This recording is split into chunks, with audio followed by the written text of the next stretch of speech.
Welcome to another episode of Varsity House Podcast with your host, Shaun Crawford. This episode, we're featuring Johnni DiJulius. What's up? The man who embodies no tomorrow. Appreciate you coming on today. I mean, we got the whole setup for you. I mean, we only could do this for you. The man who jumps out of planes, jumps off buildings, jumps out of anything and jumps off of anything. I mean, I appreciate you coming on, and I'm sure this episode is going to be a fun one. No, I appreciate you guys having me. I've done quite a bit of podcasts, and I've never done one in an airplane hangar. I've never done one this official. This is nice, but I've never done one in an airplane hangar. So the theme, I like it. It's very cool. Yeah, no, definitely shout out to the whole production crew. It's actually my first time actually being or doing a podcast in a production hangar too. So it's like, that's the cool thing about this. It's like having different guests on, and then you could just have whole new experiences and do different things. Yeah, for sure. Yeah. But I mean, you're in Cleveland right now. So what brings you here? So I'm from Cleveland originally. Well, I shouldn't say Cleveland. I'm from Aurora. It's more Akron originally. But just grew up here my whole life. Have a few wrestling camps in town this weekend. So I do some work with some kids. And then I got to drive out on Thursday. Talk about wrestling a little bit. So I mean, you wrestled at Ohio State. The Ohio State. I went to Notre Dame, so we didn't even have a wrestling team, which was weird coming from St. Ed's, who's like the mecca of wrestling. Then going to Notre Dame, it's like wrestling's not even a thing. But talk about just being a wrestler, and then just how that may have shaped your I mean, who you are. My entire identity is kind of in wrestling, to be honest. I started wrestling when I was 5 or 6. My mom took me to my first wrestling practice ever. Right, so shout out to my mom. And I played baseball my whole life in the summertime, but I had nothing to really burn me out in the wintertime to like put me to sleep because I had like ADHD as a kid. Right. So my mom was like, well, why don't we bring him to wrestling? So I went to wrestling, loved it. I was running around, bouncing off the walls, kid in a padded room, right? I ended up being good at it, which led to me going to actually in wrestling, this is a rival. It's probably not a rival in football, but Ed's rival in wrestling was Walsh. Okay, yeah, so right. Walsh Jesuit. And then I went to Ohio State after that. Right. So it's funny because it's like I didn't even think of wrestling until I got to high school, and then I see. Well, Ed's is the real deal, of course. And I didn't learn that like it could help you with football. So like growing up, it's like to me it was like I wish I kind of was in wrestling a little bit, but I was so busy to where it was like summertime I ran track, fall I played football, and then in the winter I played basketball. And looking back on it, like now basketball was a waste of time just because like. I guess back then I was average height, but now I'm like, now I'm short compared to everybody else who plays basketball. But yeah, I'm with you on that one. Yeah, how is what's I guess wrestling is different, obviously, to where it's like the whole it's personal. the whole I guess working out, the whole training process to where it's like now you gotta like you get into a match to where it's like it's one-on-one. I feel like I've never played a one-on-one sport, and it's like growing up, like now I love UFC, I love MMA, I love wrestling, things like that, to where it's like, dang, I wish I was in a one-on-one sport to where it was like it's just me versus the other person, and everyone there is there just to watch you and that other person. So there's a lot of things that I like to think I took into the real world from wrestling. We're all gonna be biased towards our sports, right? Like, if you play basketball is the hardest sport. If you play football is the hardest sport. I'm gonna have some biased stuff I say about wrestling just because I have love for it, right? To me, I don't think there's anything more personal, right, than wrestling. And it's the perfect, other sports have this, but in my opinion, it's the perfect simulator for real life turbulence.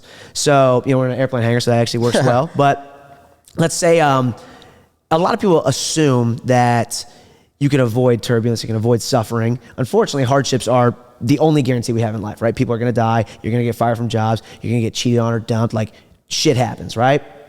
And the cool thing about wrestling is every single day you get to practice how you can respond to that turbulence. Right. Every single day I go into the room, and the feedback loop of honesty is you're not strong enough. You're not tough enough. Your technique's not good. You're not fast enough. And it's all personal, right? Not that this is a good mindset to have, but in team sports, sometimes it's easy to say, oh, you know what? We're not fast enough because so-and-so on the corner, so-and-so over here, him, them, right? But there's nobody else to blame in wrestling. You know what I mean? Yeah, you get away with blaming the ref once in a while, but there's really nobody else to blame in wrestling. So I love it as a simulator for again, that word turbulence, right? Disruption. When real life hardship happens, you know what? I am built a little bit because of wrestling. So it's a big part of my identity in that aspect. So that personal side of it, that's really important to me. Yeah, you talk about turbulence to where you kind of have a personal, just growing up, you've had to adapt just with the things that happened in your life, just the whole experiences and things like that. Talk about how wrestling, I guess, you talk about the turbulence and then having to adapt to adversity in the split moment. Talk about how that carried over into the real life for you. So, like I said, hardships are inevitable, unfortunately, right? We have this term at Ohio State. We call it chosen suffering.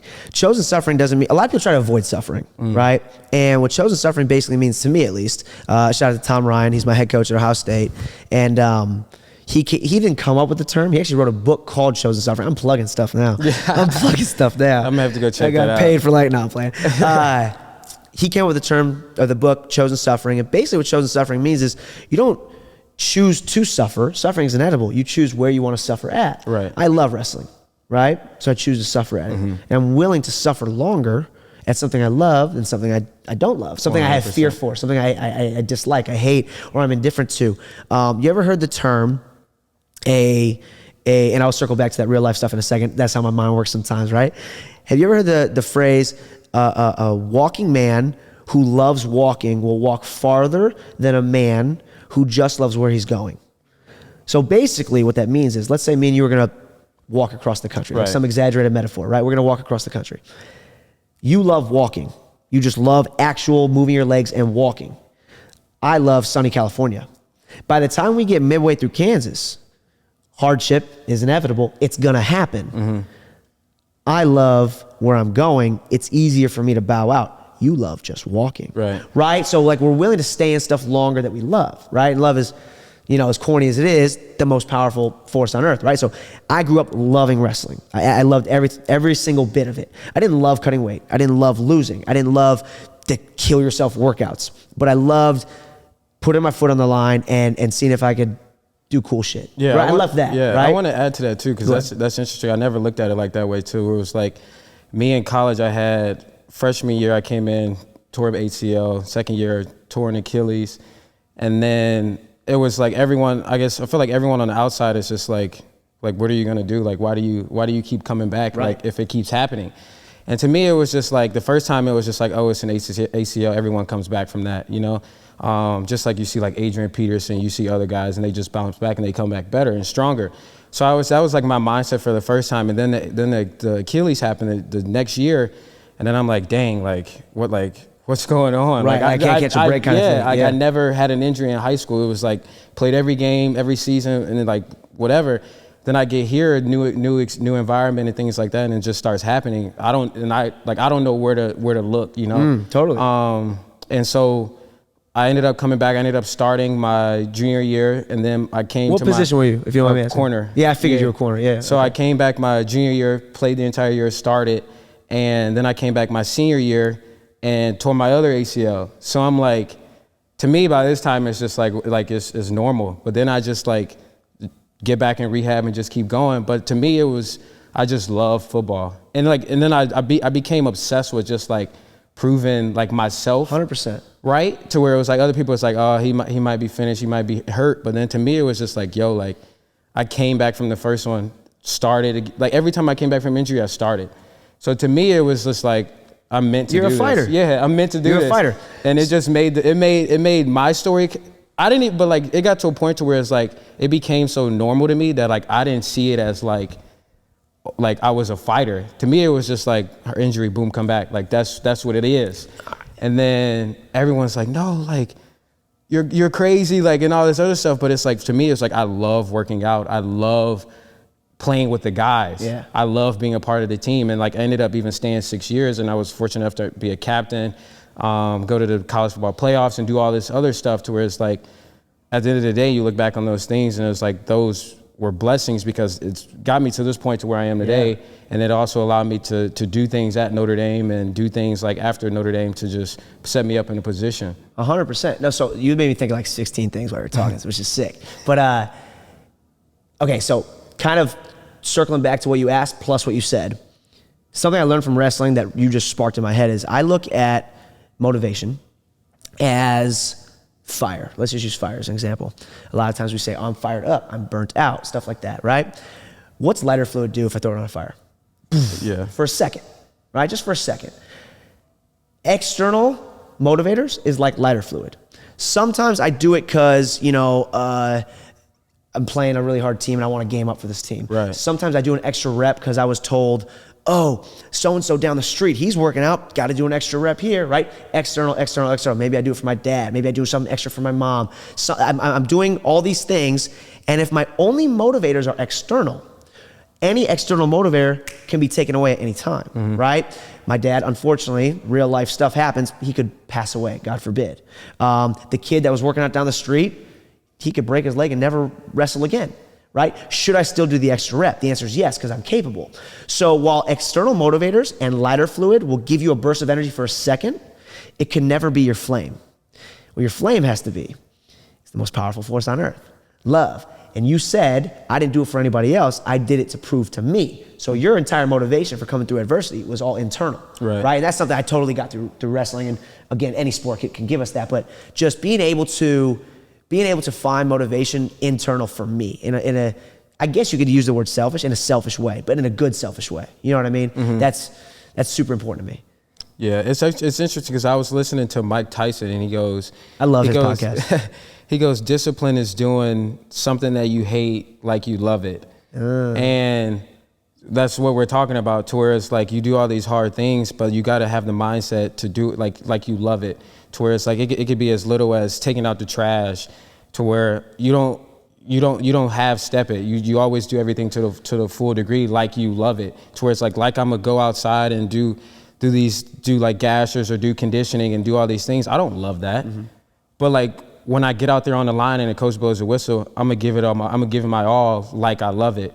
And so I just heard that recently, and that was something that that honestly like touched me, just because it's like I've always done things that I loved, and to where it was like, had to go to school or had to do like school for football. And but like now that like football is like gone, it's like I love doing this stuff now. And it was random too. It was like how I came about it, but I love doing it now. But I hate the whole process of like reaching out to people. I hate the whole process of coming up with questions and all this other stuff. But if you watch me, it's like this is my new sport. This is my your new chosen game. Suffering. Yeah, you're willing to suffer and ask questions, right? And reach out to people and do all the stuff you dislike because you love what you're doing right now. Exactly. 100%. Yeah. And I don't know. I mean, I can't speak the future, right? But would you be doing this and having this passion for something had you not had all these adversities you went through? No, because that was the whole driving force behind it, to where it was like there are athletes, there are people who have went through what I went through on different scales. Like I don't want to say like my injuries were like outrageous or anything, but like in my life and what I was going through at that time, like that was a big moment. So I was freshman year away from home. I ended up earning a starting role like second week of camp. So I'm like a freshman. I'm at Notre Dame. We play Texas the first game of the season. I got all these All-Americans around me, and I'm just this little old freshman, like 5'9", like 170 pounds, with these big dudes, like some dudes you see on Sunday now. And it's just like I'm so geeked. I'm so excited. And then all of a sudden, like I tear my ACL. And then for me, it wasn't even like, it didn't even hit me until like I got back to my dorm, and then like a couple of days later it came out and like an ESPN ticker came across. And it was like freshman, like 4-star, whatever, like tore his ACL out for the season. And then like phones started blowing up. But like I feel like at that moment I started to realize that like everything that I do, I always like have like the people that I care about in the back of my mind, to where it was like the people that like my family, my friends, they don't get to see me play. No. Yeah. And because I feel like I'm gonna get through it, I just feel like that's who I am. Like no matter what, like I'm gonna find a way through whatever I gotta go through. But it's just like, I know my mom's gonna be sad. I know like my dad, like I think he loves watching me play football. Now he's missing an entire year of watching me play football. Friends don't get to go to games. Like things just like that really like hit me. I don't know why, but it was days later too. That's interesting. Yeah. But I say that to say that like people have these stories, athletes have these stories, to where it's like they don't have a platform to share it. To where it's like only time that it was known that I was hurt was like ESPN came across the bottom, or a reporter came out and said Shaun Crawford tore his Achilles. And then it was like a year away, and then I come back and have to do an interview. Like, how do you feel? Oh, I feel good. Like, I'm ready to go. That's all they see. I'm 100%. And then it's like, oh, he's back on the field.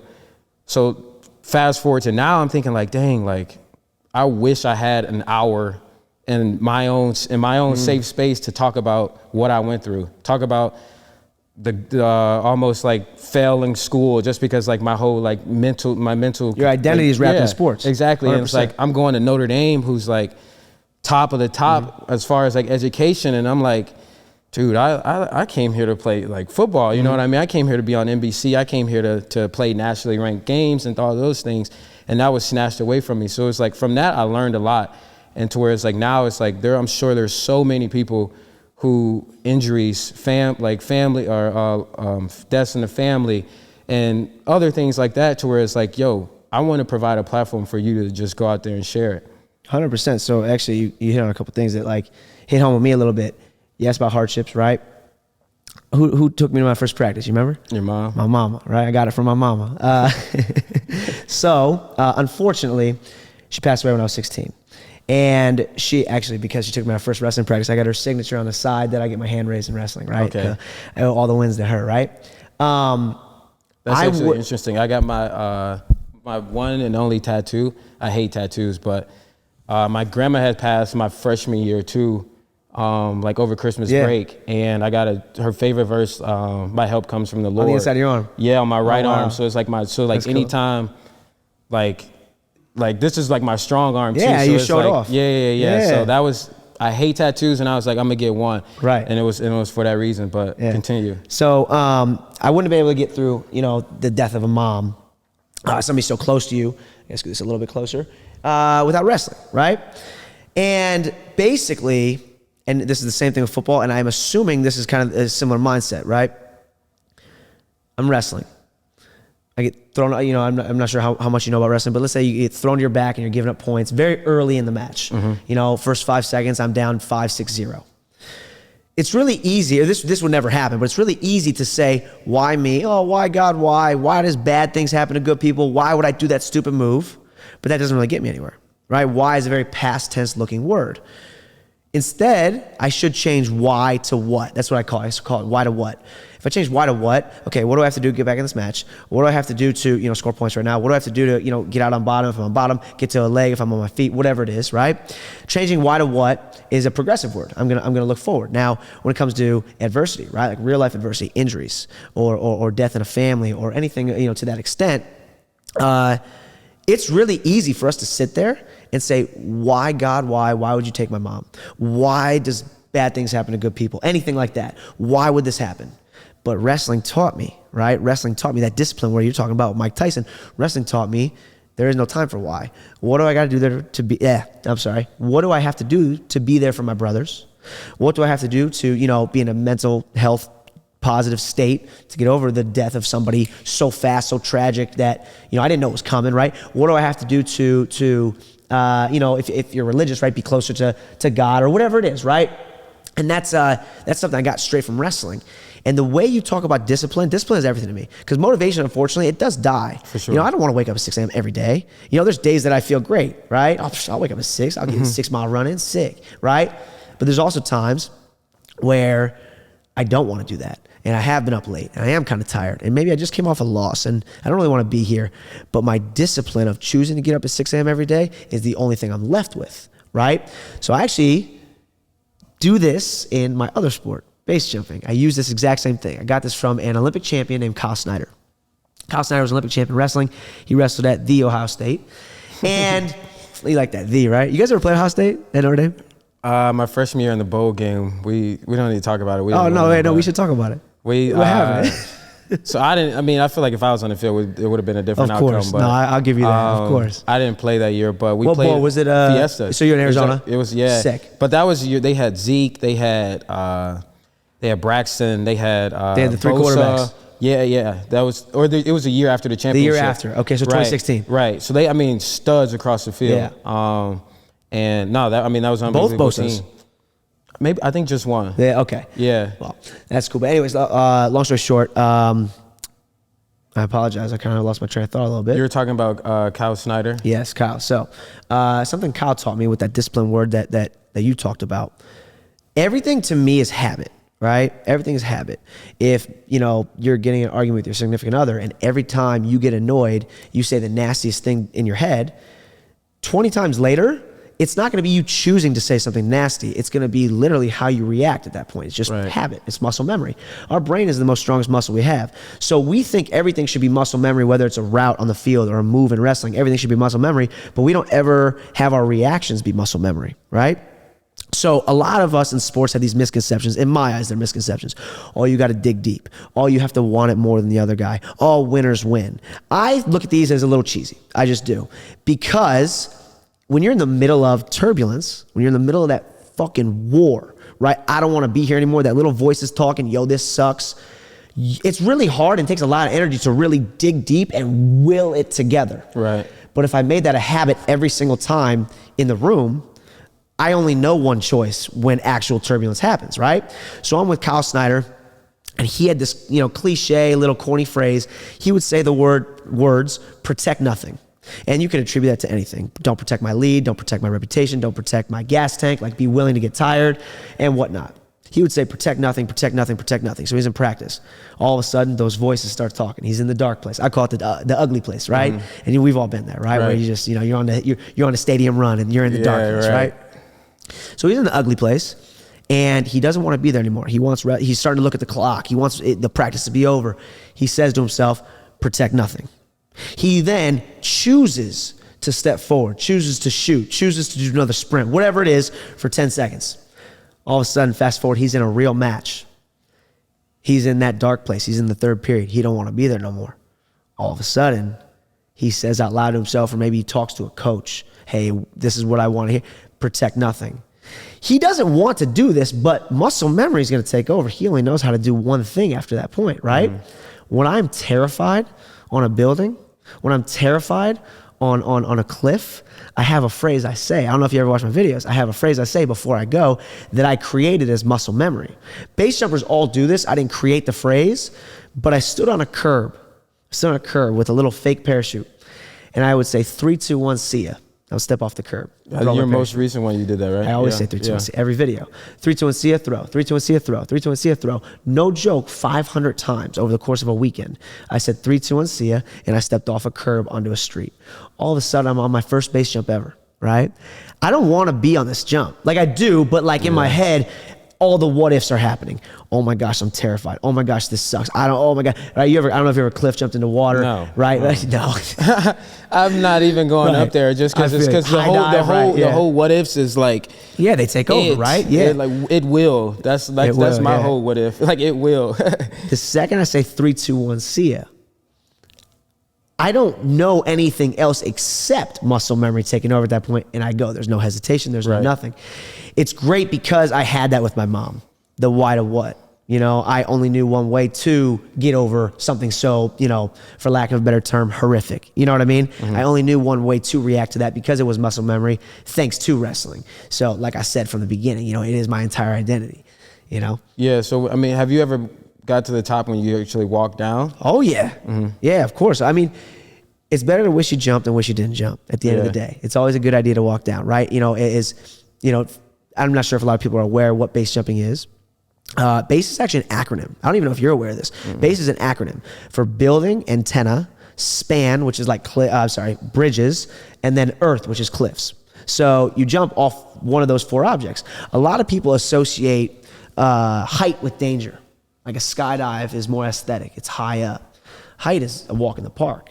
A skydive is like a 1 in 200,000 fatality rate.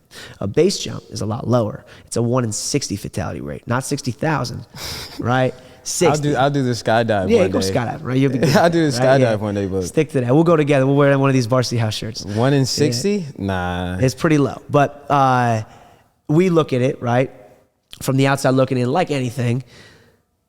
Oh, a lottery ticket, it opened. When obviously there's a lot more progression, like anything, to it. There's a lot more skill. There's a lot more, it's not just, oh, it opened, thank goodness, luck of the draw. There's a lot of skill that goes into place, and I can get into that whole talk, but basically, once I get to a building and I have a bad vibe, I'll just go straight off a vibe. Maybe the winds are picking up a little bit, and that's a real reason to walk down, but if I just don't like the vibe, maybe I don't feel like I can, my skill sets are good enough to jump this object yet, I'll walk down, no problem. You know, I'll have a little bit of FOMO, right? But it's better to wish you jumped than wish you hadn't jumped. Yeah, talk about how technical it is. So I know you mentioned the wind and things like that. When I see it, I'm just like, he's just jumping off and then parachute whenever, you know. And that's what you look, it opened, thank goodness. Yeah. That's the least of our worries. It's after the opening, okay, now what? That's when it gets real. So, you know, do you have like a backup one? Or are there like 2 parachutes? I can't spell backup. Anyways. That's like my whole thing is like, yo, if this one is open, do I have another one? Yeah, so in a skydive you do, because you have 13,000 feet. Okay. You have a lot of time. When I open in a skydive, I can open any direction. You know, if me and you were jumping together and I open, you're gonna fall way faster than me because we have all these cues and hand signals and all stuff in the air, so we know I'm opening far away from you. We're not on the same level. All this stuff, and it's a big ass sky. Right. So if I open and I, you know, have a 180, nothing's behind me. Now, a 180 might seem like how often is that? Every micro movement in the sky matters.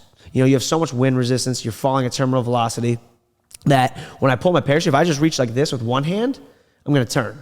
So I have to do everything symmetrical, right? Everything's gotta be symmetrical. On a base jump, you're not going terminal velocity. You're so low, you're 500 feet over the ground, you're only taking a 2-second delay.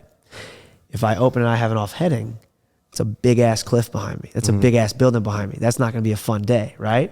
So there's a lot of stuff like that, body position, that has to do with off-heading stuff. After you open, how good of a canopy pilot are you, right? Like based on winds and where the landing area is, can you put it down in a small area? Can you avoid power lines? Can you avoid trees? Can you avoid, you know, other people? Can you avoid security, right? Because, you know, sometimes it's, you know. So stuff like that. So that's a lot of the skill sets that go into it. You did a base jump recently where you did a 180, right? I did have a 180. I had a cliff strike. That was not a fun day. Yeah. I can't really give the location. I've already got, base jumping is a very underground sport. And they hate me in it because I love social media, and base jumpers hate social media, right? It's called burning an object, right? This one, fortunately, was a legal object, so I can't really burn it. But if I were to jump an antenna and post it, that could raise security, raise awareness in the county, in the town. Cops can patrol it. It could put cameras up. They can, you know, put more fines on there. Like, hey, it's not just trespassing. If you hop this fence, this might be a felony. You have no idea, right? So if I post it and it blows up, it's called burning an object, right? This cliff that I jumped happened to be legal, which was fine. I posted it, and people post base jumps. I'm not, you know, I'm kind of acting like nobody posts. Everybody posts their base jumps. They get mad when it starts to go viral. They get mad, right? It's like not my fault, right? It's not my fault. It was a cool jump, and I smacked a cliff. But when that happens, a lot of base jumpers are like, hey, this might make base jumping look bad. You know, it already has it looks unsafe or it has like a very, you know, a deathly narrative. It just does, right? It is people doing what they love at the end of the day. It is people living their full selves to their max. So that's a very important part of it. But I had this 180, jumped off. It was because of my body position. This is how minimal it is. I pitched my parachute, and then I should have gone back, boom, just square right here, because it's about a second, maybe a second and a half till it pops open. What I did is I turned my palms up and waited for these things called risers to come. So I just grabbed them because I want to be quick to my steering toggles. Obviously, you want to be quick in case, you know, an off-heading, right? So it's like a double standard, double-edged sword. Because I was waiting here for that half a second, my shoulders, they turned a little bit. Boom, snapped me around. It's a big mountain behind me, right? It's a big mountain. I hit. I remember thinking, don't let my head hit. I don't want to be knocked out. If I'm knocked out, I can't control what's going to happen. Something bad could happen. And you're communicating too with like the other... Not at this point. Okay. Right? It was 30 jump load. We call them loads. 30 jumpers were on this, and it was a talus. So it's a 500-foot tail impact. Then there was a talus where there was a bunch of chimney rocks where you had to fly through, right? So you open high enough so you can fly through them. It ends up being like, because of the talus, a 2.5, 3-minute flight to the landing area, as opposed to landing at the bottom of the cliff, right? So I'm the last to go. The first person has probably been down there for 20 minutes. I'm worried the entire time nobody saw me, right? Because I hit this cliff. I fought off it pretty well, but I lost too much altitude. I couldn't fly out of the talus. I got hung up on a chimney, one of those chimney rocks. So I'm thinking, dude, I'm the last jumper. Did anybody look back? I have no idea if anybody saw me. They probably started hiking out at this point. Fortunately, we have, some trust in the bass community. They saw me, they got me down. I was good to go. Dang, that's crazy. What was going back to the whole curb thing? What got you to that curb? What curb? I'm sorry. When you said you stepped on the curb and you did the 3, 2, 1. Oh yes. What was because it was like, for me, I guess my new journey would be the podcast, and for me it was just like, I was like, I gotta do something, and I was like, and that whole thing about when I said like, I've always done something that I was passionate about, to where it was like, I don't want to go like work in sales or whatever. Yeah. Like, I've always played football, and like every day I got up, I was doing what I loved. And so I tried to find that new thing, and it was just doing a podcast, and then like every day I was just planning, till it got to the point to where it's like I started like calling and scheduling guests. And then I was still like, dang, like, do I want to do it? Do I want to do it? And then it just got to a point to where it was like the podcast was the next day, and we had to hit the road and go, and it was just like, I got to do it. Yeah. And so like that was the thing for me, to where it was just like, I feel like I tried to talk myself out of it so much, but it was just like deep down in my heart, I was like, this is what I'm supposed to do. 100%. And I just took off and I did it. But what was that thing that just was like, okay, like this is what I want. This is my new passion. Right? Have you ever heard the term opus? Okay, so there's opus and labore. It's 2 Latin terms. I hope I'm saying that correct. I'm sure people are going to correct me. Opus is a labor of love. It's your passion. Labore obviously is labor. It's work. When you find your opus, I'm sorry, I'll start with labor. When you find your just work, your first 2 questions for most people is, how long do I have to be there? How much do I get paid? Right. When you find your opus, your labor of love, your first 2 questions are, when can I get started? How long do I get to do it? So for me, my entire life has been finding something I could suffer for that is my opus.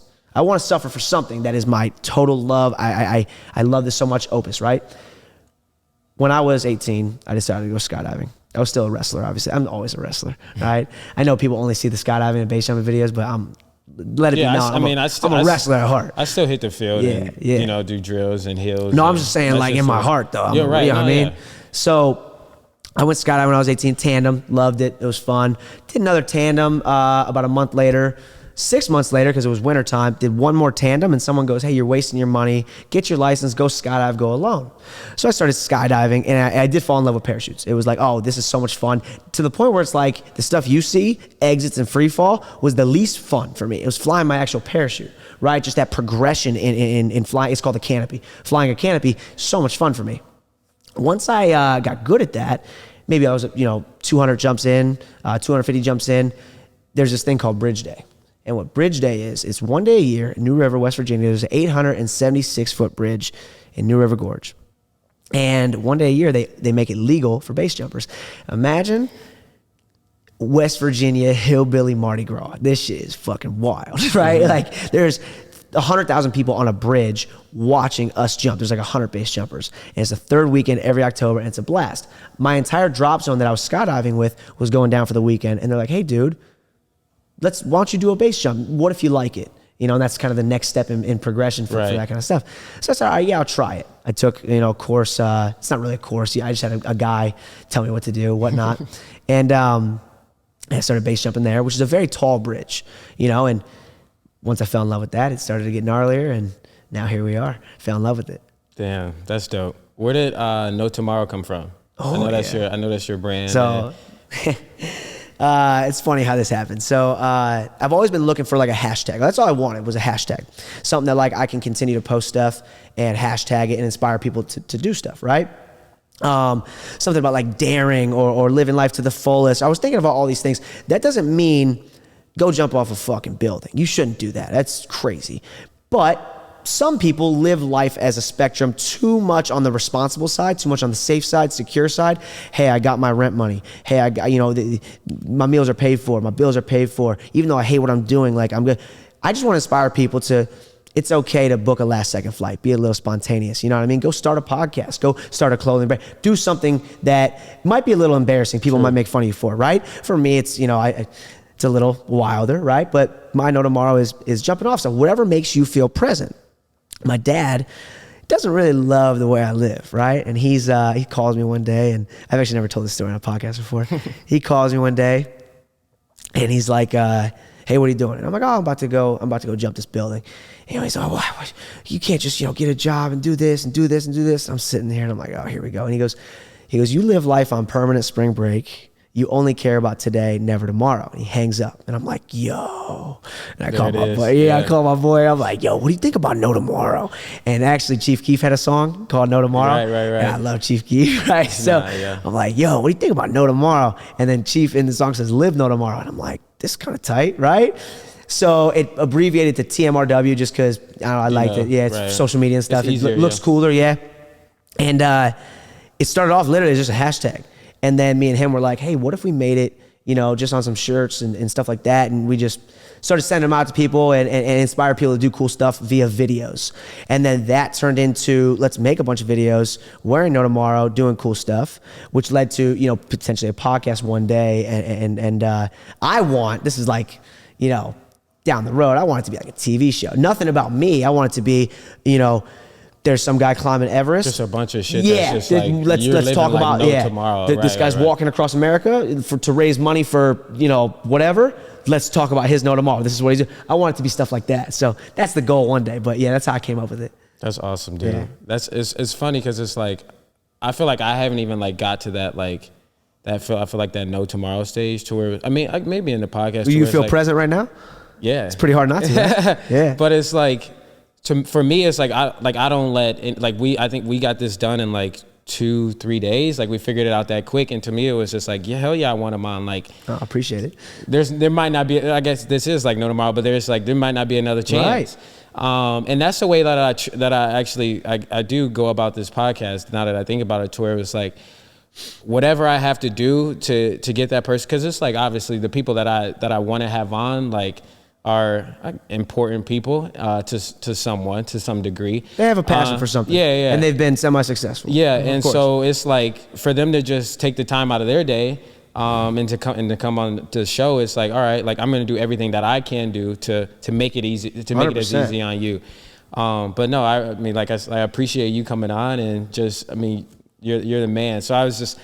It's crazy for me because it's like that's something like I've always like looked at like athletes and it's like those are like the people that I look up to where it's like now you have No Tomorrow and it's like you're not only like doing the thing that you're passionate about, but like you're also being able to just send a message to people. And I think that's important. And that's important. And I think that's the biggest thing to where it's like there are so many people who are just like struggling and going through depression or anything like that to where it's like I feel like we've all been blessed with a certain skill to where it's like, and I think that's on us. And I think we're blessed with enough like God's grace to find that skill and for it to like bring it out of us. Yeah. And whether that be speaking, whether that be base jumping or whether that be just like videography or anything. How could you get creative with it? How could you share it? Yeah. And it's just, I think that's just so important. So, it's, that's everything for No Tomorrow. I do want to talk about. So what's like the difference between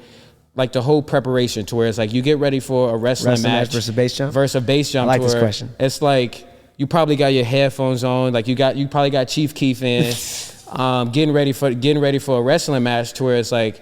I'm thinking like if I were to do it, well, like my whole preparation for football was like when I get on the bus, I throw in some gospel music, just peaceful, to like calm me down, like allow me to just like recognize like the whole like what I'm about to experience, and appreciate the moment and things like that. And then like once I get in the locker room, I speed it up a little bit just because we're still 2 hours from the game. And then like game time is just like boom, like I got like Young Boy, I got like Lil Baby, Lil Young Wayne, Boy, you like all that, the hard stuff, So what's it like? Like do you go into it to where it's like like you ramped up or is it just like you kind of just like you ease into it? Yeah, I got to, especially for base jumping, just because my life's on the line a little bit. I have to be as calm as I can. I have a term called wrestle free. Wrestling free means we as a whole are very outcome based, right? The outcome in a base jump or a skydive is the bad part of the outcome is obviously a lot worse than losing a wrestling match or a football game. Something bad could happen. But as a whole, just we as a society are very outcome based, and I'm very anti outcome based. I've always been taught goal setting wise, your goals shouldn't be to-dos, like a checklist. Win states, check. Win NCAAs, check, right? Make the national team, check. It should be to be. Who do I want to be? There's a difference between saying, for a high school kid, I want to win states. I want to be the best in the state. There's a difference, right? For me, at least. And basically, how I would approach a wrestling match is I want to be as present as possible. That doesn't mean I can't look back at past matches and learn from it once in a while. That doesn't mean I can't look forward and make sure I'm on the right path once in a while. What that means is I want to be as present as possible because I can't be the best version of myself right now if my mind is at the end of the match. A match is 7 minutes. I hope I win. Outcome. I hope I don't lose. Outcome. Uncontrollable. If I'm constantly thinking about the end of the match, if my mind is constantly 7 minutes in the future, how can I be the best version of myself in the moment, right? You might mess some stuff up, skip some stuff, skip a workout, skip it, right? Because your mind is always future, outcome. Right. I'm very anti-outcome based. I'm very, try to make your goals who you want to be. That's your identity. Our entire society is outcome based. Mm-hmm. What's the number one argument why MJ and LeBron, who's better? Rings, outcome, right? Everybody, so when we introduce people, this guy was a 3-time All-American. This guy was this, state champ, this, everything's outcome. That to me is not identity.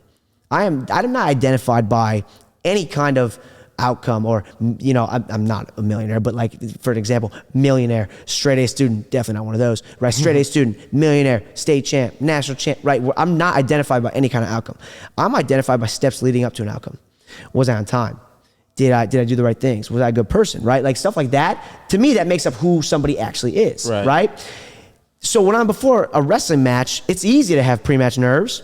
Like, what if I lose? What if I do X, Y, Z? But usually they're uncontrollables. Uncontrollables is what gives us the most stress in real life and in sports. For sure. Right? Mm-hmm. I can't control my opponent's record. I can't control, how many people are in the stands. If it's sold out, if there's one person here, right? I can't control if my dad just walked in. I want to show out for my dad, right? I can't control if, there's a cute girl I was talking to and she's here. I can't control any of this, right? But I can control my effort. I can't control in wrestling how many shots I take. Technique. I can I can control if I when it gets really hard, if I take a step back or take a step forward, right? I can control those things. And it's the same thing on a base jump. I can't control, unfortunately, certain things on a base jump. Mm-hmm. So I'm going to put all my focus on things I can control, right? So that's my mentality, 100% present, control the controllables. Have you ever heard the phrase, how do you eat an elephant? It's corny, but have you heard that? Yeah. And what's the answer? You know it? What is one bite at a time, right? Mm-hmm. Bite by bite, right? So an elephant will be an overwhelming obstacle. Holy cow, how can I eat this whole thing? How can I get straight A's? A bite is each next controllable decision.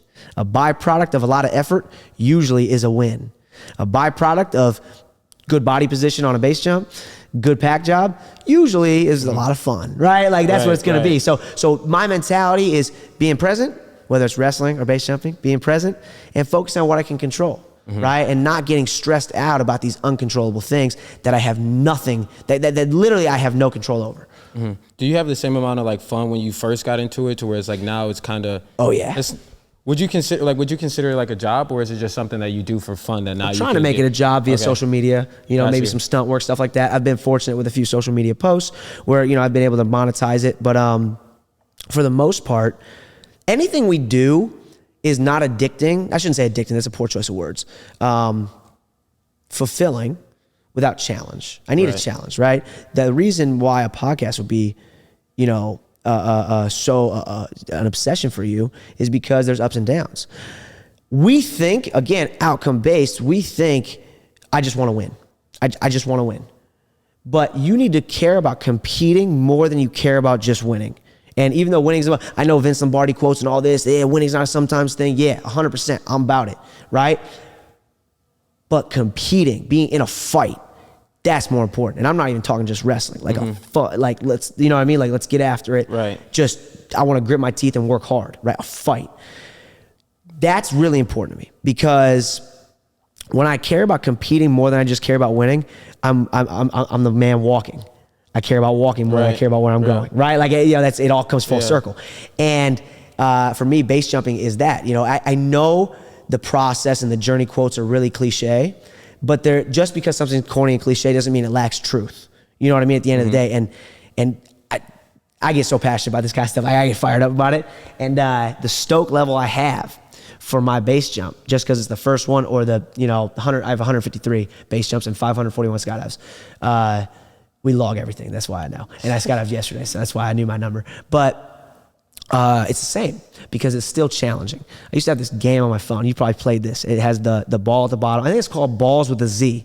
You have the blocks with the numbers on it. You shoot the ball. Of course, yeah. It used to be so addicting to me. And this is like the perfect metaphor I can come up with. I don't know if you could tell. I learned via analogy or metaphors. And that's how I explain. Right? That's just how I am, right? That's like, I feel like growing up in like sports. In sports. Yeah, 100%. Yeah. I steal from Navy SEALs techniques. I steal from football. I steal from runners like Prefontaine. Like, that's just how I am. Yeah.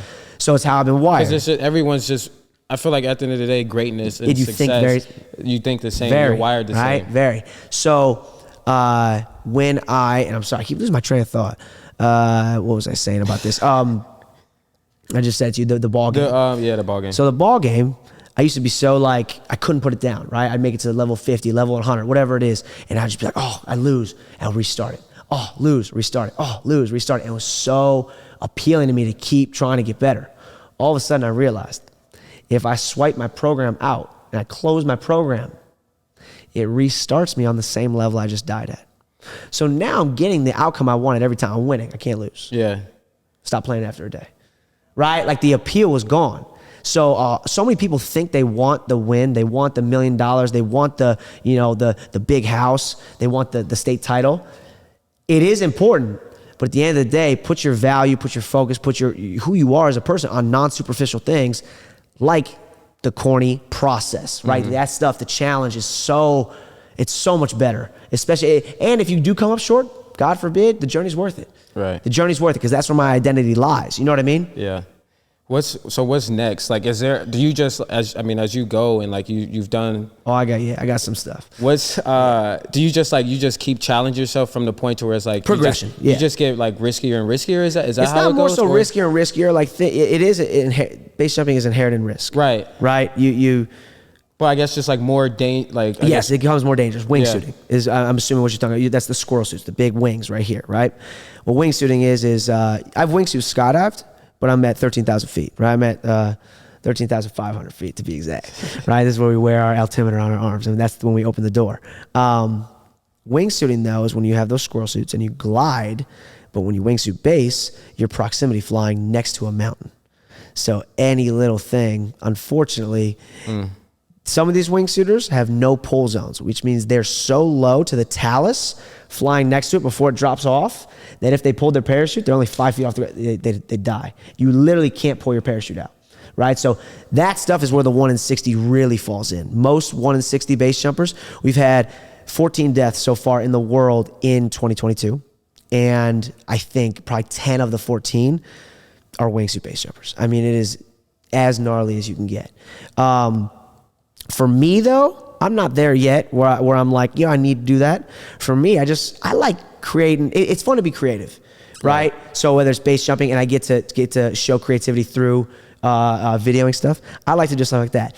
And TikTok pisses me off because they keep deleting my videos. It makes me so mad because they're like, oh, this is dangerous. But it's like you let a 12-year-old twerk, like you're gonna delete my shit. Stupid, right? Yeah. So it's like, how can you let 12-year-olds be in bikinis and not let me do what I love? And it pisses, especially if it's legal, right? Right. So I'm breaking into the TikTok building and I'm jumping their building as a F you to TikTok. That's my next thing. They're probably about to lock that up after this. They'll lock it up, yeah. I just burned TikTok. So, you talk about the wrestling, you do the wrestling camps and things like that. You travel around and do those. Yeah. How's that been? How'd you get into that? So, fortunately, it's cool. What's cool about wrestling is, I feel like it's like just a tight. It's very tight. That's what I was gonna say. Like obviously, I'm by no means like a LeBron James of my sport, but just for example purposes, the chances of a kid who is an up-and-coming basketball player, whether he's in junior high or he's high school, the chance of him meeting LeBron James is pretty rare, right? It's pretty rare. But the LeBron Jameses of our sport, it's very likely to be in the same room as them. It's a very small, close-knit community, right? Mm-hmm. Jordan Burroughs would be the equivalent of a LeBron James. He's a 6-time world champion. He's the GOAT, right? So our sport has a lot of, because it's so close-knit, has a lot of clinics where I was fortunate enough to compete to try and make Team USA for 4 years. I did an Olympic cycle and whatnot. I would go out to the Olympic Training Center in Colorado Springs, and I was training at various regional training centers in the United States. And those guys get asked to come to various clubs, various camps, and just work with schools. And I've done a good job, fortunately, with marketing myself as someone who I love teaching, and I like to think I'm good at it, where I do probably about 60 clinics a year, and I see between probably 7,000 to 10,000 kids. So it's a blast for me. So I get to go around the country, make my own schedule, and just work with kids, make them better at wrestling. And, I'm still a kid at heart, so I get to, mess with them on TikTok. Yeah. And do, it's definitely one stuff. of those things that you can continue to do as well. Like, you continue to stay in shape, you continue to hit the mat. Oh, yeah, I wrestle with them and all things day. like that, to where, for me, it's like I gotta pick up something new. Like, I can't, or when I hit like upper 20s and 30s, and when I get older, it's like I can't go play pick up football or anything, basketball or anything like that. Yeah. But I was thinking about snowboarding. I was thinking about it's high impact though. People don't realize it is high impact on the knees. Facts. Yeah. And I was thinking about probably with my knees, I probably wouldn't be smart. But you should get into jiu-jitsu.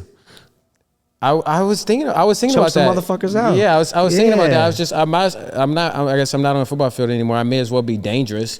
To where it's like I could just walk into any room and just know I could just probably whip someone's ass, That's what and it's and I've always, because sometimes I just depending on my energy or where I'm at, it's I might see somebody and be like, dang, I could take him. But the I don't know why that come up, but whatever. But knowing I can, it's just nah, I'm just walking in, just I'm deadly, and they don't even know it. What's the coolest part about being a ninja?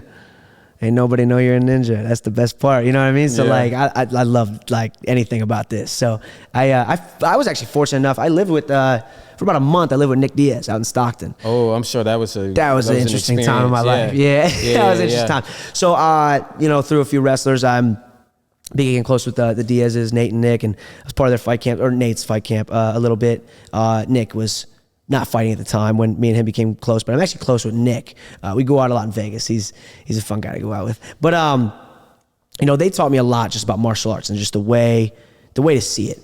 Wrestling is really, it's a grind, right? I probably can't do it I could do it with high school kids, but when I'm 40 years old, I can't wrestle with college guys. It is a constant grind, and that's why there's no adult wrestling classes. Right. It's it's not something that people are just gonna pick up and let's throw your head through a wall. But jiu-jitsu is the grind. I don't want to slight jiu-jitsu at all. The skill set and the challenges and all that stuff is just as much as wrestling, by any means. But it is not a constant grind on your body, where, in my opinion, it is the coolest workout that we could do as adults. You want to go to a spin class, you want to go play softball, pick up softball, go choke a motherfucker out. And it's the most humbling gym you can go to anywhere. You know why? I'm going to guess 180 right now. Yeah. Okay. I'm a wrestler. I know weights, right? A 180-pound guy. There's a girl over here who's 120 pounds, and you guys don't have partners. Guess what? You go, right? There's a 400-pound dude.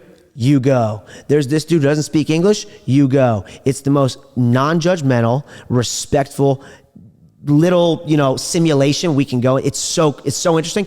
And after somebody chokes you out, because if you get hit on the street, you're pissed. Right. Someone chokes you out in a room, you have to look at that man and say thank you. Right? It teaches you so much patience, so much respect. I can't speak for you.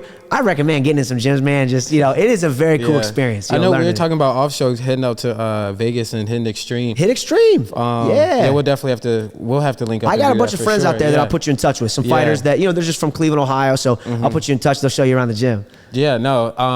I do a segment out here, and we call it One of None. So it's just like a one of none moment. You do it all. I mean, I picked it up just because it was I wanted something that's consistent every single show, and I feel like everyone has this moment, and especially for you, I mean, you've done a ton of jumps and things like that, to where it's there's going to be that one jump that you just always think back to. Oh yeah. So, but I say that too. It's so we do one. I don't really love favorites though. I'm just it's not, but it doesn't even have to be a favorite, because it's so the segment is one of none.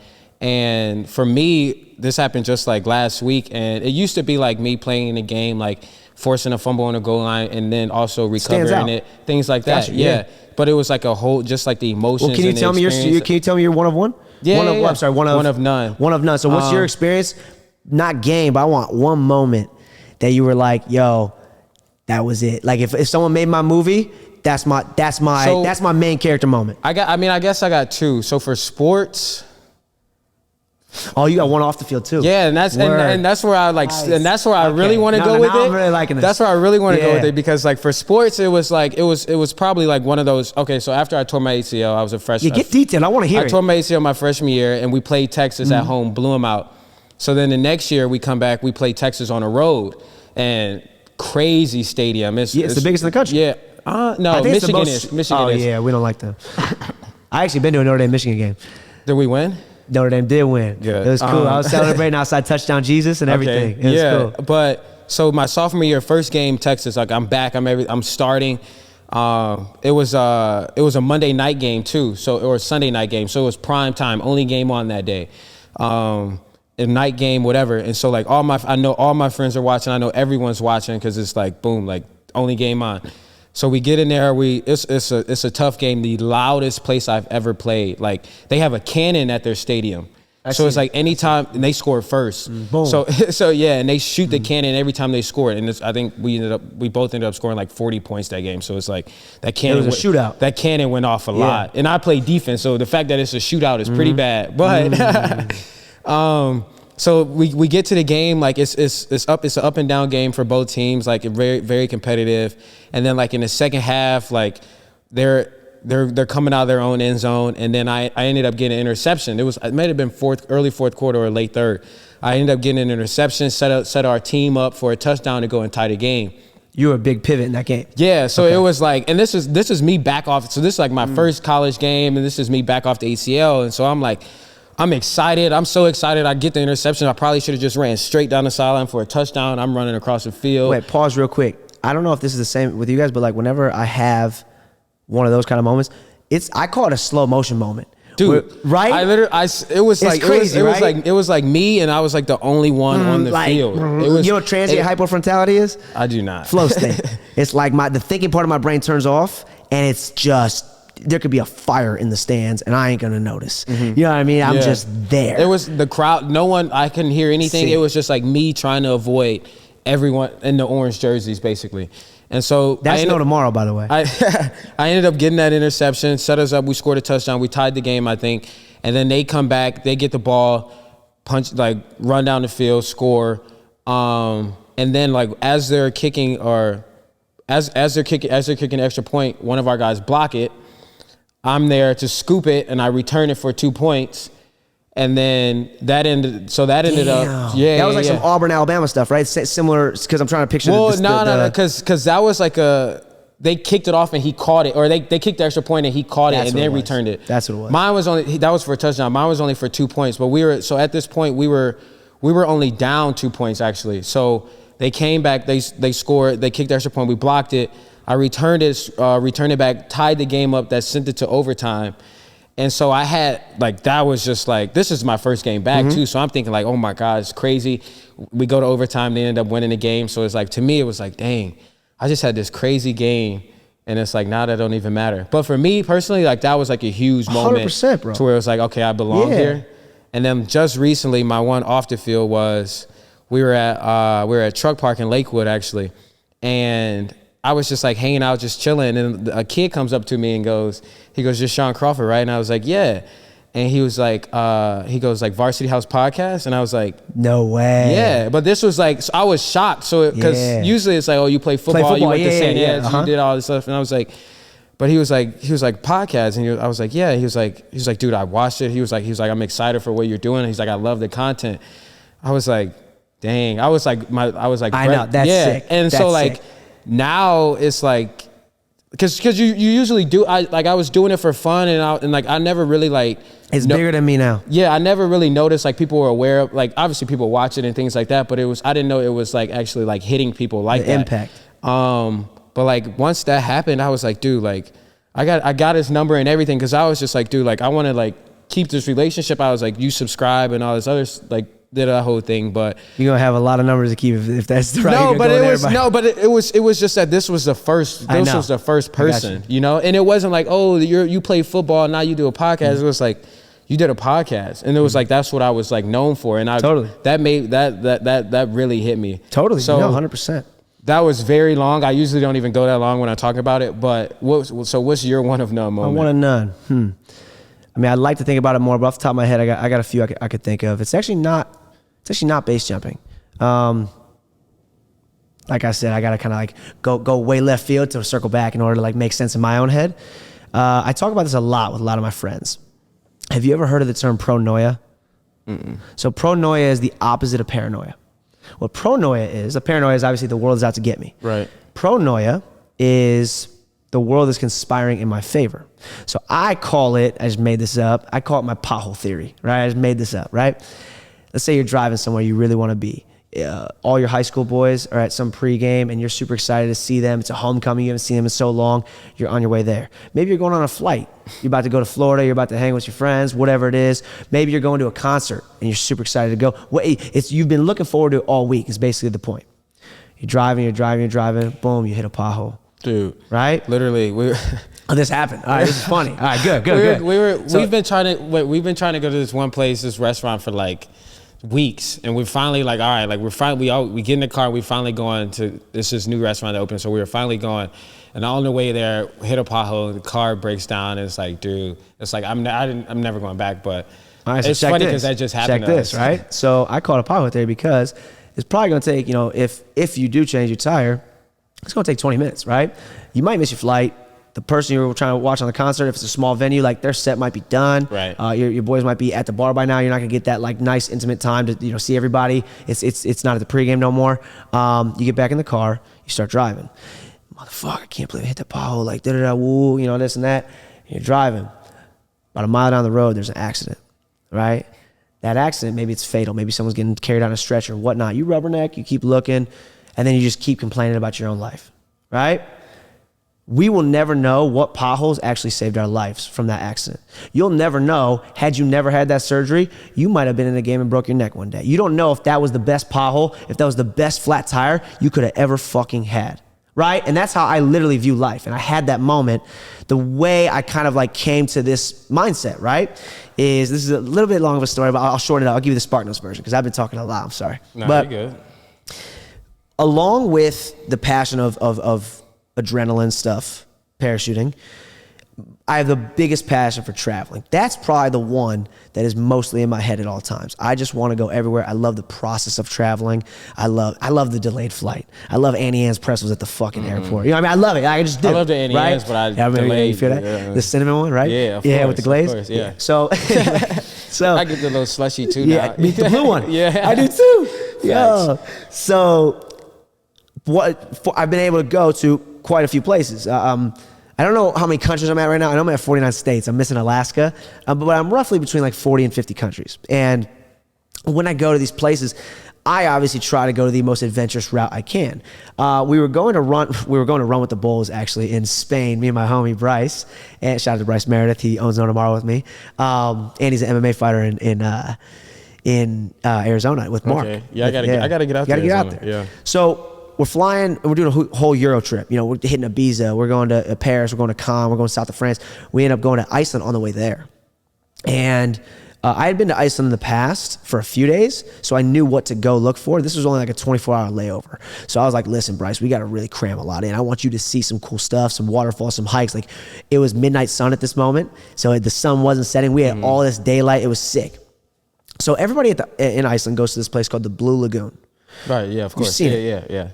Very cool from pictures. It's a big Instagram spot, right? We went there, and it is not what you think. It's nice. You got a girl with you. Okay, go. It's a spa. That's what it is. It's a spa, but it's not natural. It's spring water, natural spring water, pumped into a man-made bottom with fake snow and fake rocks everywhere. It's a total killer, right? You just ruined that. I know. Well, check this out. It gets better, right? We get there, right? And the line, they commercialize it. So there's a whole building around it. Yeah, okay. Right, it's not in the middle of the wilderness. Whole building around it. You have to pay to get in. It's $100 per person. There's a 10-hour wait. We get up there and we're like, 10-hour wait. Sorry, we can't see you guys. We're not about to wait around here for 10 hours. It's Iceland. This is like the most beautiful place on earth. Like, we're gonna go do stuff. So we're walking out. I look at Bryce and I go, dude, let's sneak in. What the fuck? Like, I'm not about to wait in this thing. Yeah. So he's just like me. He's like, oh yeah, let's do it. Let's get it. So I'm like, all right, follow me. We climb over these rocks, right? We get on the other side of this building. There's like a little restaurant side. There's a service door. I'm like, yo, this is where we're going. We go through the service door. I'm in this hallway waving at people like I'm supposed to be here. You ever seen the Scooby-Doo scene when they're going in the hallway and they go one door and they come out the other door and they yeah. That's what it felt like. Like, I was just walking through this thing with confidence. I'm like, yeah, I'm here. Oh, how y'all doing? Yeah, on this bitch. Like, I'm just walking through, right? And I'm walking through. It felt like an eternity, but 5 minutes later, we find an entrance where it actually goes to the Blue Lagoon, right? And we're James Bond. We're so sick. You have to go through a spa with to get a wristband, a locker room in order to usually get there. So we think we're the coolest people ever, right? We're sick. We're in the Blue Lagoon. We take our stuff off right there, throw it on the side, and we get in. This place is big. We're swimming around, and we thinking we're the coolest people ever. We turn, and there's like this dude in a suit, and he's like pointing at us, and we're like, oh, we're booked, right? All of our stuff, passports, gone from where we stripped down at. And we're like, yo, did we just get busted? Dude calls us over. He's like, hey, can I see? They talk like this in Iceland. Can I see a wristband? And I'm like, both hands in the world. I'm like, what wristband? Right? Like, I'm like, oh, it must have fell off. Like, they took it, right? Yeah. The guy looks at me and he goes, you just broke and entered the Blue Lagoon. He said that. I'm like, oh, I'm going to jail. Right? Breaking and entering? Like, are you kidding me? He kind of laughed and he goes, we have to take a picture, you guys. You're blacklisted from ever coming back. But you got 20 minutes free. I'll give you that. And I'm like, all right. So he was like funny about it, but like, I'm banned from the Blue Lagoon. So I leave. And here's where that happens, right? The pronoia part. We're like, we left in defeat.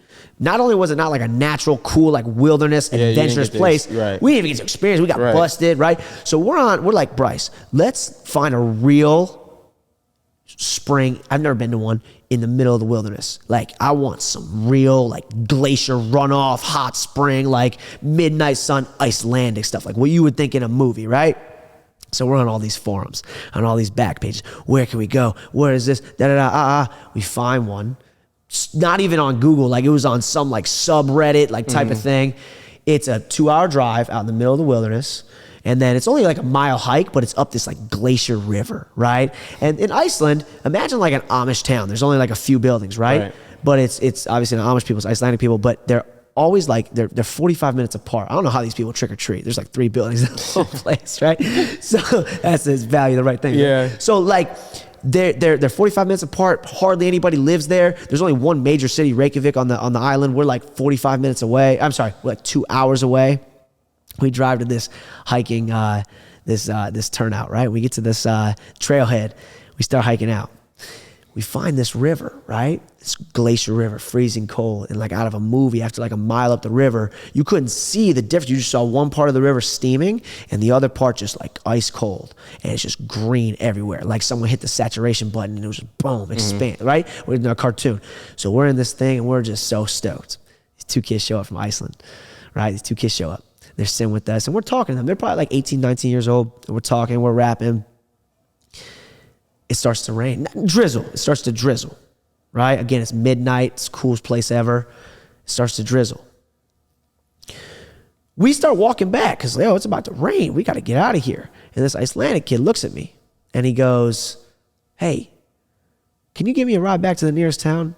Can you give me a ride back to, the accent? I'm like, bro, what? Like, I'm a nice person, but like, yeah, I'll give you a ride. But like in my head, I'm like, it's about to pour. You're in the middle of the wilderness. You are at the very minimum of 45-minute drive to the nearest town, let alone walk. So I asked him, I said, what would you do if I wasn't here? And he goes, tataretas. And he rolled the R. I can't really say it well. He said it in Icelandic. I'm like, the hell is that? And he goes, basically, it's our phrase on the island. It's on our postcards. It's on our bumper stickers. It means whatever happens, it's going to work out exactly how it's supposed to. Right when he said that, pronoia Pothole Theory. Everything just came to me, and I'm just like, this is how I want to live life. It gets interesting when shit goes south, because what's this setting up for my future? And that was like a huge turning point when he said that to me. I have it on video when he said it. That's the best part. Have it on video when he said it to me. That was a huge turning point for my life. Like slow motion moment. I'll never forget that. I'm trying to think if I had a pronoia moment. Yeah. Probably though. I mean, I truly think you wouldn't be finding your opus, right? You know, for lack of a better term, I don't love this term, but evangelizing and spreading so much perspective if you didn't have all your adversities. 100%. That's pronoia to me. Yeah. You know what I mean? Like you going through what you did with your Achilles. Was it your Achilles, right? And you're both ACLs. But it's funny because it's like you don't even realize it, and it's crazy because you don't realize it till after. And it's like it's always hindsight. Always. And like looking back on it now, it's like, dang, I got to stay a little longer. I got my master's from Notre Dame. Probably met some people that you wouldn't have met. 100%. Yeah. Was a captain in my last year. So it's like, I always get to say I'm a captain of Notre Dame. Like in the whole Varsity House podcast bio, it's like former captain, Notre Dame football captain. That's a big deal. Yeah, exactly. So it's the most like prestigious historical football team ever. Right. You know what I mean? And we talk about like that, and it's like having like I guess we can just like skip to like a dangerous moment, but like for me in like football, it was never really so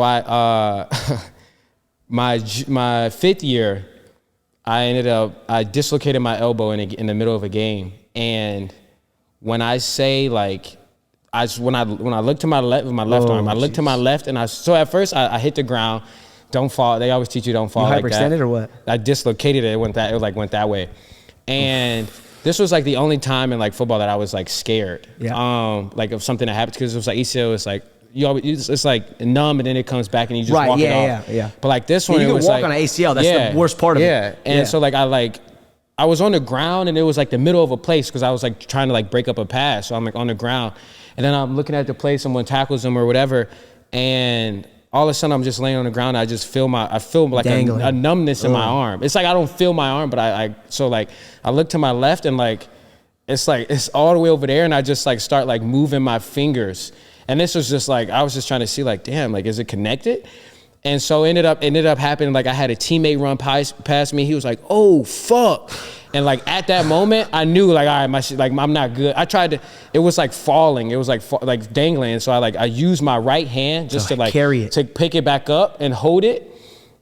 And then in that moment, I get off to the sideline. I'm like, yo, am I good? Like snap it, because he snapped it back in place on the field. Oh my gosh. So I'm like, can I go? Droopy? Yeah, it was like you ever done that pencil thing? Where you it was literally like dangling like this. And so like in order for me to like, I was like trying to like muscle it back up, but in order for me to get it back up, I had to bring my right, because I didn't want to just be like this on TV and people see me just hanging. So I grabbed it, held it, he popped it back in place, got to the sideline. I'm like, yo, can I go? Am I good? And he's like, relax. He's like, it's dislocated. So I like had to sit out the game. But like, only thing that mattered to me in that moment was just like, could I come back in 2 weeks of rehab, hardest rehab ever, just because it was like that whole mindset of like, you know, when you get like a season-ending injury, it's like, like you can take your time. Unfortunately, I've never had one, but I can imagine. But like you can take your time, and like if something hurts, you could just like wait. But like with this, it was like, yo, I can be back for the Michigan game. And it's like at the big house. I wasn't missing that in 3 weeks. So I was like rehabbed my ass off, like fought through the pain, all that, and to get back. But I say that to talk about like a dangerous moment, like in the sport of football. What was what has been like dangerous? Dangerous, yeah, of course. Some dangerous, like go into detail about what, like while you're base jumping or skydiving, where it was just like mid jump. Because I had some gymnasts on, and they were talking about like mid jump, they know if they fucked up. Like they know like on the way down, they're not landing. That's a dangerous sport. Gymnastics. Achilles happens a lot in gymnastics. They blow their Achilles all the time. But like, has there been a moment where it's just like you took off? I mean, I know we talked about the 180 and the 180, cliff, yeah, of course. But like, what was I guess go into the details of that. So you know, there's a lot more physics. This is the fun part of it. Base jumping is not a bunch of people on a roller coaster just saying woohoo. It's actually a lot of calm people. Here's my best analogy for base jumping. This is how like analytical they are, base jumpers. I'm like the dumbest one, right? They're mainly like engineers. They're very smart, right? If me and you were gonna rob a bank, and we're in a high-speed chase, and we're driving away, and I look over and you go, put your fucking seatbelt on. You'd be like, bro, what? We just robbed a bank. Why are you waiting? That's how base jumpers think, though. What is the safest way I can get from my 2 feet on top of this object down there by using this parachute? I got yelled at one time because there's something called a stash bag. When we jump in an urban area, you want to be able to throw your thing in a stash bag real fast and run out of there, get to the car, so you could leave, right? My stash bag, you're supposed to put like behind your parachute, next to your back, maybe throw it in your pants or something like that. And I didn't turn it inside out, which means I still had straps on it.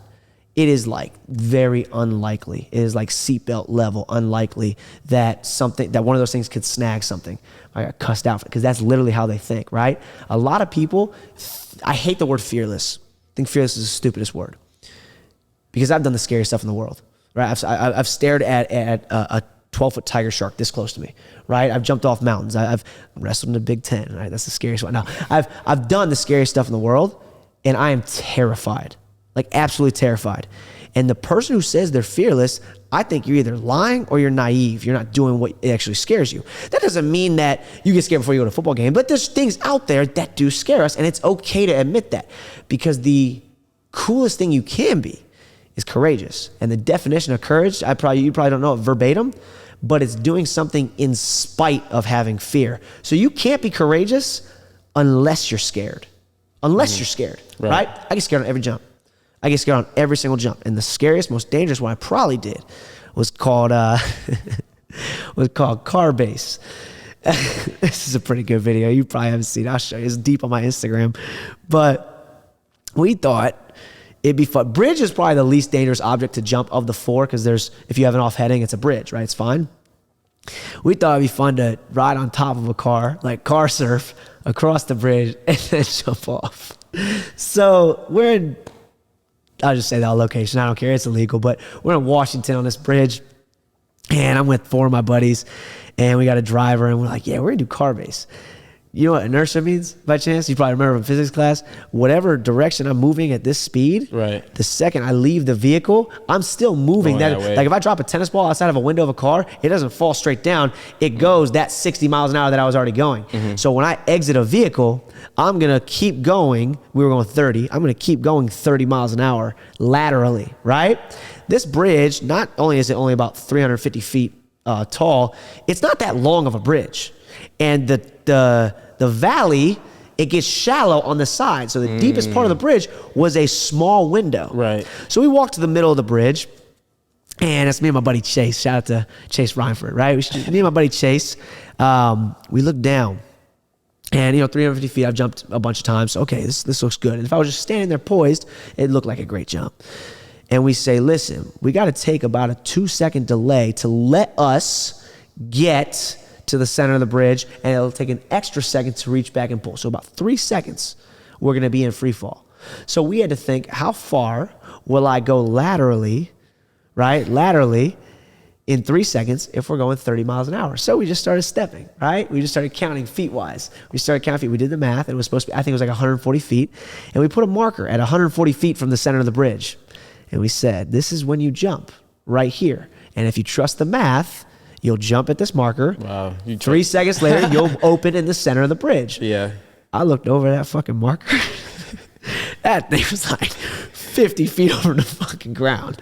I was like, dude, I do not want to jump here. Yeah. But you had to trust the math. In the car, you drift, right? Right. And we did it. Fortunately, it worked out fine. But I remember thinking that was one of the most dangerous, scariest moments in my entire life. And it was super sick. Dude. Crazy, right? No, that's unreal. Yeah. Well, listen, I need to get you in a plane. I'll go in a plane any day and jump out. You need to have more takeoffs than you do lands in a plane. That's what we need to get. I don't know about it too. It's not a base jump. It's fine. You'll be all right. I need to a little ground rush never hurt nobody. That's a lot. Is that the tandem one? You would do a tandem? Yeah, you go tandem. You'd be strapped to a professional who has thousands of jumps. You jump out, you pull. You don't die. You have fun. Maybe we make that like a whole little. Make it a whole segment. We make it a special for episode 2. Everyone, because I left some stories off the table. We come back and we'll have already skydiving. Everyone who's here has to be a part of that jump. I don't know how many people. I don't know how many people they are allowed to go up at one time. All of us. we'll definitely have to do that. We'll take everybody. Yeah, it'd be cool. No, I appreciate. This was very random, but what's like your favorite movie? Because I'm sure it has to be some like wild like type of thing. I'm thinking because like when I think movie person. Yeah, so when I'm thinking like you kind of remind me of the movie Jumper. I love that. That's what I said my superpower I want it to be. Yeah. And Hayden Christensen's freaking badass. Yeah, but I just feel like that's. I kind of side with Darth Vader more than Obi, but go ahead. I'm sorry. I just feel like that. I feel like you would really mess with that movie, but yeah. I don't know travel why. Wise, right? Yeah, that's why. Okay. That's the only thing I think about. How could I travel? Like he was on the Sphinx. He was just there, and then the next day he was like, he's I want that power because I hate the whole. You say you like the whole process of going through the airport and all that stuff. Dude, I hate that process. But doesn't it make the juice worth the squeeze in the end sometimes? Like I had, Havasu Falls in Arizona? It's like this literal oasis in the middle of Arizona. You need a permit. It's like a 10-mile hike out. It's bright blue. Like I think Cool Blue Gatorade is made there because it's like blue-ass water, right? You could heli in for like $200 and it cuts the entire 10-mile hike out. 105-degree heat in Arizona. You need a permit. You need to hike out there. You have all your stuff on you because you got to camp. It takes a while to get there.